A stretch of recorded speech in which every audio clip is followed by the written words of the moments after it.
السلام علیکم ورحمۃ اللہ وبرکاتہ۔ محترم ناظرین و سامعین، اسلامی بھائیوں، دوستوں، عزیزوں، ماؤں اور بہنوں، رمضان مبارک سیریز کے اس ویڈیو میں قرآن سے متعلق ہی کچھ احکام اور نماز تراویح یا قیام اللیل یا صلاۃ اللیل، رات کی نماز کے ہی سلسلے میں کچھ احکام بیان کروں گا۔ حضرات گرامی، اللہ کے رسول صلی اللہ تعالیٰ علیہ وآلہ وسلم قرآن پاک میں جو سجدے آتے ہیں، سجدہ تلاوت جن کو بولتے ہیں، اس میں کون سی دعا پڑھتے تھے؟ اما عائشہ صدیقہ رضی اللہ تعالیٰ عنہ کی روایت، سنن نبی داؤد، ترمذی، نسائی کی روایت کہتی ہیں کہ نبی اکرم صلی اللہ علیہ وسلم قرآن کے سجدوں میں رات کے اوقات میں پڑھتے تھے کیا؟ سجد وجہی للذی خلقہ وشق سمعہ وبصرہ بحولہ وقوتہ۔ یہ دعا اللہ کے رسول صلی اللہ تعالیٰ علیہ وآلہ وسلم سجدہ تلاوت میں پڑھا کرتے تھے رات کی نمازوں میں۔ سجد وجہی للذی خلقہ وصورہ وشق سمعہ وبصرہ بحولہ وقوتہ۔ اور اسی طرح سے ہمیں اور آپ کو جاننا چاہیے کہ فرض نماز کے علاوہ باقی نمازوں میں قرآن کریم سے دیکھ کر بھی تلاوت ہم کر سکتے ہیں، کیونکہ فرض نماز میں کوئی چھوٹی بھی صورت یاد ہے ہمیں تو اس سے فرض نماز ہم پڑھ سکتے ہیں، لیکن نفل نماز ہم پڑھ رہے ہیں اور اپنا قیام ہم کو لمبا کرنا ہے، تو ظاہر ہے کہ ہم لمبا قیام لمبی صورت کے ذریعے، لمبی قرأت کے ذریعے کر سکتے ہیں، تو ہم دیکھ کر اس میں تلاوت کر سکتے ہیں۔ صحیح بخاری کی روایت، اما عائشہ صدیقہ رضی اللہ تعالیٰ عنہ کے غلام ذکوان مصحف دیکھ کر کے امامت کرتے تھے۔ اما عائشہ کی امامت، اما عائشہ ان کے ذریعے، ان کے اقتداء میں، ان کی امامت میں نماز ادا کرتی تھی، اور ذکوان مصحف دیکھ کر یعنی قرآن پاک کو دیکھ کر تلاوت کیا کرتے تھے، قرأت کیا کرتے تھے اس نماز میں۔ تو اس سے پتہ چلا کہ فرض نماز کے علاوہ بقیہ نمازوں میں کوئی اگر دیکھ کر اپنے قیام کو لمبا کرنا چاہتا ہے، قرأت کرنا چاہتا ہے، لمبی قرأت کرنا چاہتا ہے تو کر سکتا ہے۔ نفلی عبادت میں اعتدال ضروری ہے، بہت زیادہ لمبا نہ کر لیں کہ تھک جائیں، ایک ہی دو دن میں اکتا جائیں اور پھر پڑھنا چھوڑ دیں، یا اسی طرح سے شوق اور رغبت اس کی جاتی رہے۔ شوق اور رغبت تب جب تک باقی ہے کسی بھی عبادت کی، اسی وقت تک کی جائے۔ اگر نیند آنے لگی تو سو جائے، آرام کر لیں، تھکاوٹ محسوس ہو رہی ہے تو کچھ کم پڑھ لیں۔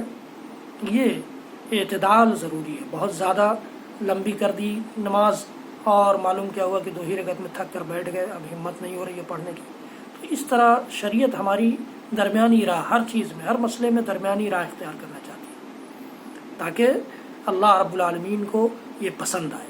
اللہ حضرت انس رضی اللہ تعالیٰ عنہ کہتے ہیں کہ اللہ کے رسول صلی اللہ علیہ وسلم نے ارشاد فرمایا، لِيُصَلِّ أَحَدُكُمْ نَشَاطَهُ وَإِذَا فَطَرَ فَلْيَقْعُدْ۔ صحیح بخاری، صحیح مسلم کی روایت ہے کہ اللہ کے رسول صلی اللہ علیہ وسلم نے فرمایا کہ جب تم میں سے کوئی شخص نفل نماز اپنی طبیعت کی خوشی اور شوق کے مطابق پڑھے تو جب تک اس کی طبیعت چاہتی ہے تب تک پڑھے، اور تھک جائے طبیعت تو بیٹھ جائے، آرام کر لے۔ کوئی ضروری نہیں کہ تھکے ہوئی حالت میں ہم زبردستی نماز پڑھ رہے ہیں، زبردستی لمبا قیام کر رہے ہیں، زبردستی 6 دن میں پڑھنا ہے تو 3 گھنٹہ کھڑے ہوئے ہیں نماز میں، یہ شریعت نہیں سکھلاتی ہے۔ اسی طرح سے اما عائشہ صدیقہ رضی اللہ تعالیٰ عنہ کی روایت ہے، یہ بھی صحیح بخاری صحیح مسلم کی ہے کہ اللہ کے رسول صلی اللہ علیہ وسلم نے فرمایا، خذوا من الاعمال ما تطیقون فإن اللہ لا یمل حتی تملوا۔ اللہ تعالیٰ نہیں تھکے گا، تم تھک جاؤ گے، اسی لیے جتنی صلاحیت ہے جسمانی، فزیکلی طاقت جتنی ہمارے پاس ہے اتنا ہی عمل ہم اپنے سرے لیں، اپنے ذمے لیں، اتنا ہی عمل ہم کرنا شروع کریں، اتنا ہی عمل کریں۔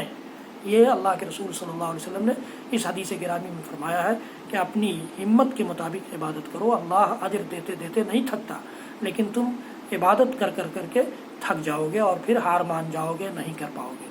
تو یہ اللہ کے رسول صلی اللہ علیہ وسلم کی اپنی امتیوں کے لیے بڑی اچھی ہدایت ہے اور بڑی پریکٹیکلی ہدایت ہے۔ عبداللہ بن عمرو بن العاص رضی اللہ تعالیٰ عنہ فرماتے ہیں کہ قال رسول اللہ صلی اللہ علیہ وسلم، یا عبد اللہ لا تکن مثل فلان کان یقوم اللیل فترک قیام اللیل، رواہ مسلم۔ صحیح مسلم کی روایت ہے، عبداللہ بن عمرو بن العاص کو مخاطب کر کے اللہ کے رسول صلی اللہ علیہ وسلم نے فرمایا کہ عبداللہ دیکھو، فلاں آدمی کی طرح مت ہو جانا کہ جو قیام اللیل کرتا تھا، رات کا قیام کرتا تھا، رات کی نماز پڑھتا تھا، لیکن پھر اس نے چھوڑ دیا، تھک ہار گیا، چھوڑ دیا، اس کی ہمت اب نہیں ہوتی، اس کی جسمانی صلاحیت ختم ہو گئی، تو ایسا مت کرنا۔ یہ عبداللہ بن عمرو بن العاص کو اللہ کے رسول صلی اللہ علیہ وسلم نے نصیحت کی تھی۔ اس سے پتہ چلتا ہے کہ 2 ہی رکعت ہم کو رات میں اگر اٹھ کر کے پڑھنے کی توفیق اور رغبت ہے تو ہم 2 ہی رکعت پڑھیں۔ کوئی ضروری نہیں ہے کہ ہم 10 رکعت 12 رکعت اور 20 رکعت اور 40 رکعت اور 60 رکعت پڑھنے لگیں، 100 رکعت پڑھنے لگیں، 1000 رکعت پڑھنے لگیں، کوئی ضرورت نہیں۔ اگر ہم 4 رکعت پڑھ سکتے ہیں آسانی سے 4 ہی رکعت پڑھیں، پھر آرام کر لیں، سو جائیں۔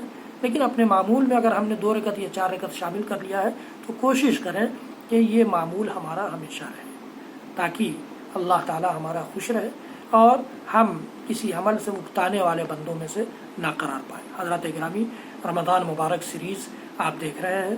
رمضان مبارک سیریز کو دیکھتے رہیے، مزید رمضان سے متعلق احکام جانتے رہیے، اور زکوٰۃ کے احکام جاننے کے لیے زکوٰۃ سیریز دیکھیے، اور اللہ کے نبی صلی اللہ علیہ وسلم جیسی نماز بنانے کے لیے آؤ نبی کی نماز سیکھیں ٹاپک کھول کر کے ویڈیوز دیکھیے۔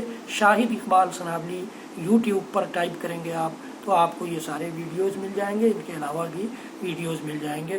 رب العالمین ہم سب کو کہنے سننے سے زیادہ عمل کی توفیق دے، ہمیں رمضان کی راتوں کی قدر کرنے اور دن کی قدر کرنے کی توفیق عنایت فرما دے، ہر پل کی قدر کرنے والا بنا دے۔ ہمارے روزوں کو بھی اللہ تعالیٰ قبول فرما لے، ہماری رات کی عبادتوں کو بھی قبول فرما لے، ہماری دعاؤں کو بھی قبول فرما لے، ہماری تلاوت قرآن کو بھی قبول فرما لے، ہماری ہر چھوٹی بڑی نیکی کو قبول فرما لے، اور ہم سب کو اسی رمضان میں بخش دے۔ وصلی اللہ تعالی علی نبینا محمد وعلی آلہ وصحبہ وسلم۔ سبحان ربک رب العزۃ عما یصفون وسلام علی المرسلین والحمد للہ رب العالمین۔ چینل کو سبسکرائب کرنا نہ بھولیے، بیل آئیکن ضرور دبائیے۔ والسلام علیکم ورحمۃ اللہ وبرکاتہ۔